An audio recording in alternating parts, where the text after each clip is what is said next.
What's up, A to Z Sports here on a Wednesday, talking Titans and some bite-sized pieces as we take a break from the live show during our summer holiday break. We'll be back live on Monday, July 8th, with Sam Phelan and I giving you guys some Titans conversations while we're away. And Sam, today we're going to discuss surprise candidates that could be cut for this upcoming season. Training camp starts later on this month as we creep deeper into July. And so, Sam, we'll talk about surprise cut candidates. I have no idea where you're going to go with it. It's not an easy pick here with this topic. We're going to have some fun with it overall. Yeah, I mean, it's not a fun topic. This time of year is all about optimism. We've done a lot about breakout candidates and people who could be having a big year. And as much as I love that optimism, there is a reality coming that training camp is coming and rosters are getting cut down and not everybody's going to make this team. So you got to be on both ends of the spectrum. Not fun, but we got to do it. And this is, got to find some people to cut, unfortunately. Yeah, you got about 37 people to cut if you want to get down to 53 man on the roster. All right, Sam, before we get into that, let's make sure everybody watching here likes the show, whether it's on Facebook or if you're watching on YouTube. Give us a like. It helps us out quite a bit. Do want to thank our great sponsors that always make it happen for us, and they help out all of you. Wilson County Hyundai, make them a part of your new car buying process. Go see them in Lebanon or online, wilsoncountyhyundai.com. The Bone and Joint Institute, boneandjointtn.org, the region's destination for comprehensive orthopedic and sports medicine care. Farm Bureau Health Plans. Get better with Farm Bureau Health Plans because they can make it where you can save money on your health coverage and get better coverage on top of that with health, dental, and vision. Get a quote today by using our link, fbhp.com/ATOZ. And of course, as always, we're powered by the BetMGM app. So download the app today, use our bonus code ATOZ Sports, and you get up to $1,500 back in bonus bets if your first bet misses, but got to use that code ATOZ Sports. So surprise cut candidates for the Titans ahead of 2024. We've talked about this week in these shorter shows, but a lot of new, right? So you bring in new free agents, new draft picks. Those guys probably aren't getting cut. So it's not an easy pile to pick from when it comes to surprise cut candidates on this roster. But Sam, where are you going to start with this? Yeah, so cut candidates, the first thing that I did was look at the roster and figure out what a depth chart looks like. Where is there a crowded room? Like, where is there a group of players that you might think to yourself, oh, wow, I didn't realize they had so much depth at this position, and who could be the victim of that depth? And so I did land on a position, and I landed in the secondary. And looking at the recently acquired depth in the secondary, particularly at cornerback. And so my surprise cut candidate is one of the longer tenured, more experienced defensive backs on the Titans, even though it's only 2 years. Trey Avery, to me, a starter for the Titans last year, who got a lot of opportunity. The writing is on the wall for me for Trey Avery to be a cut candidate. And you just look at the roster. Number one, the Titans only kept 5 cornerbacks on their initial 53 last year. They kept a couple extra safeties, and usually some of those last few secondary spots are special team spots, like really who establishes themselves. But, 5 cornerbacks last year: L'Jarius Sneed, Roger McCreary, Chidobe Awuzie, Jarvis Brownlee. That's 4. And now you're starting to look at Eric Garrer. You're starting to look at, Trey Avery. You're starting to look at Gabe Judyle, who had a really good summer here, and saying who gets that last spot as a cornerback. And Austin, I think this opinion was further supplemented by just the sheer numbers from Trey Avery last year. So here's some stats for you. It's ugly. Newsflash. Trey Avery was one of the most targeted cornerbacks in football last year. He was targeted on 21.3% of his coverage snaps. That was the second highest rate in the NFL. Only Eli Apple was targeted more. But of the 5 cornerbacks who were targeted more than 20% of the time, Trey Avery by far, by over 10%, allowed the highest completion percentage, allowed 76% of passes his way to be complete. That's not good. Mm. Here's a little bit more. He was targeted the most of any NFL cornerback when lined up outside at 22% and allowed a 75% completion rate on those reps. He was the second most targeted cornerback in late down scenarios and allowed 77% completion percentage in late down scenarios. He took a big step back in year 2, 34.1 coverage grade on late downs per PFF. That was 128th out of 131 qualified cornerbacks. It was just a bad year. Let's see what else we got here. Yeah. He allowed 2.64 yards per coverage snap, the second highest mark of any cornerback. So the second worst. Allowed chunk yardage, allowed a reception of 15 yards or more on 9% of his coverage snaps on 3rd and 4th down. About 1 out of every 10 3rd or 4th down rep, he allowed a 15+ yard completion. Damn near an explosive play. Yeah, so a lot of bad numbers. It was a really bad year for a guy that I think impressed a lot of folks as an undrafted free agent in 2022. But this is a crowded room that's getting even more crowded. And the Titans and Denard Wilson are starting to shape their secondary in this new image for their defense, which is physical, big, fast, and aggressive. And guys like Jarvis Brownlee and Roger McCreary and Chidobe Awuzie and Snead, these are guys that, can jam and do man coverage and can be dangerous in the run game. I don't think Trey Avery fits the mold of what this defense is going to be.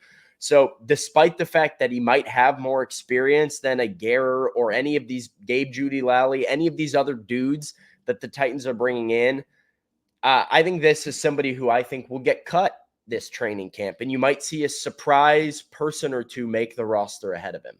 Yeah, I think Trey Avery was on my list as well for this. I think he's absolutely on the outside looking in. And really there's one guy that I think is going to get him cut, and that's Gabe Judyle. Gabe Judyle was taking a lot of high-level snaps in OTAs and minicamp because Snead was not doing really anything out there. Awuzie was having limited reps when they were doing 7-on-7 or other team activities. Trey Avery was behind Gabe Judyle. So I think, yes, outside looking in for Trey Avery. He's played 2 years, on bad or average defenses. They weren't a bad defense last year. They were the victim of an awful offense. They were a bad secondary, though. Yeah, for sure. And so Trey Avery, you know what he is. And I think you don't know what Gabe Judyle is. And I agree with you. Gabe Judyle fits the press aggressive nature of what they want their corners to be more than Trey Avery. So I agree. Trey Avery is cut. Well, and there's guys like Anthony Kendall and Matthew Jackson and other defensive backs here too that had special teams value last year. And Eric Guerrer, another guy, had a ton of special teams value as a potential punt returner. And how those positions shake up, I'm not sure. But I don't necessarily see Trey Avery being the top special teams guy either and being super impactful in that way. So I just think it's a series of things that, like you said, have him on the outside looking in. And I think a lot of Titans fans might just, if you're looking surface level right now and who's played NFL snaps, you might assume Trey Avery's a part of this team as a depth piece in the secondary, but I don't think that's the case. Right. So you mentioned you looked to position groups that have a lot of depth and crowded bodies and where they added the most in the offseason. I think the Titans add the most in the offseason in the secondary at corner, on the offensive line, and in the wide receiver position. They're not cutting anybody that's got good experience on the O-line. You need depth. They've got depth there. They're not going to cut anybody that can provide valuable depth on the O-line because injuries happen and you have to have bodies there you can trust. So that's where I went to the wide receiver group.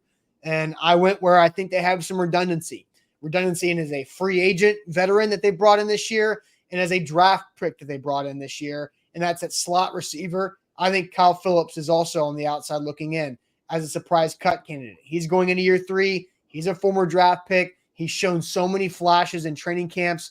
In that week 1 game, his debut in the NFL against the Giants, leading the team in receptions, having a great catch on the sideline to set up what should have been a game-winning field goal to start 2022 season. But I think Kyle Phillips is the odd man out here. And I just think it's because they've got Jaquan Jackson that this GM drafted.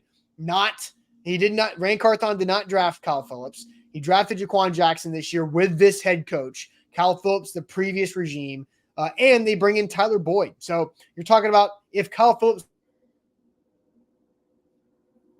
Jaquan Jackson's not ready, because I don't see how they would put Kyle Phillips on this roster as the third slot guy who doesn't do anything on special teams because you don't trust him in the return game. Jaquan Jackson can do that too. Tyler Boyd's a better slot receiver. So I think Kyle Phillips, he might be the sixth best receiver on the team, but I think they're going to keep 6 receivers. And I don't think Kyle Phillips is going to be one of them. Yeah, it's tough because I do think Kyle Phillips had a clear role on this team even after the Tyler Boyd signing. Because I just don't trust Tyler Boyd a ton, and I think they're very different. I don't believe Tyler Boyd being the slot receiver necessarily takes away Kyle Phillips' value. Tyler Boyd is can find his spot in zone, is not really anything against man coverage at this stage in his career. And Phillips has some of that short area quickness to get open, and that I do think can be valuable. It's the Jaquan Jackson draft pick that really hurts because I think he's competing against Jaquan Jackson for that punt return / agile slot guy role. And, like you said, when you're freshly drafted by this particular regime, you tend to have a bit of a leg up. So, Calvin Ridley, DeAndre Hopkins, Treylon Burks, Tyler Boyd, Jaquan Jackson, you probably NWI. That's what I'm saying is you probably have room for one, and it's probably between Nick Westbrook-Akine and Kyle Phillips as that 6th wide receiver. And I just think if you're looking at skill sets, what NWI can do in special teams and just being a big guy on the outside is a little bit more needed and a little bit more different than what Kyle Phillips can do. So it's tough, but I would agree. I think unless Kyle Phillips really, really has a big training camp and is able to, I should say this too, Jaquan Jackson's a 6th round pick. He's not a lock to make this team, I don't think, by any means. I don't think that just being drafted by this regime means you're on this roster. But I do think it makes him the favorite going into training camp. And I think Kyle Phillips would have to do a lot to kind of change the status quo in that way. If Phillips and Jaquan Jackson are even, they're going to go with Jaquan Jackson. I agree. The younger guy, the guy they just picked. I think if Kyle Phillips is just slightly ahead of Jaquan Jackson, I still think they could go with Jaquan Jackson because he's your guy. You've got him under contract for 4 years compared to Phillips for just 2 more years. And you want to be able to develop that. The big thing, I just think it makes a lot, and he's not injured, right? Kyle Phillips has gotten hurt in every time he's been out there. And so that's where I think Kyle Phillips has to have a significant advantage over Jaquan Jackson to make the team over him. I think he's a better receiver than Jaquan I agree. Jackson. I just think, and I think you could make case he's a better receiver than Nick Westbrook-Akine too. Just in what they're able to bring every day when Kyle Phillips is fully healthy. But in order for him to make this team, he's going to have to win the job as the kick returner, not the punt returner, the kick returner, because you have a lot of guys who can return punts, who can return kicks as well.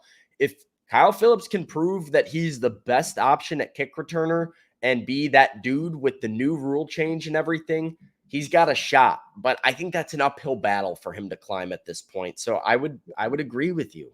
Yep, I agree. So Trey Avery and Kyle Phillips are 2 surprise cut candidates ahead of training camp. Surprise, an interesting word there because there's so much roster flipping done that there's not a guy that's really in a bad spot from a contract standpoint. Who's not going to be a key contributor on this. There's no salary cap cut candidate on this team right now. So that leads us with 2 third-year guys in Trey Avery, undrafted out of Rutgers, and then Kyle Phillips, 5th round pick in 2022 out of UCLA.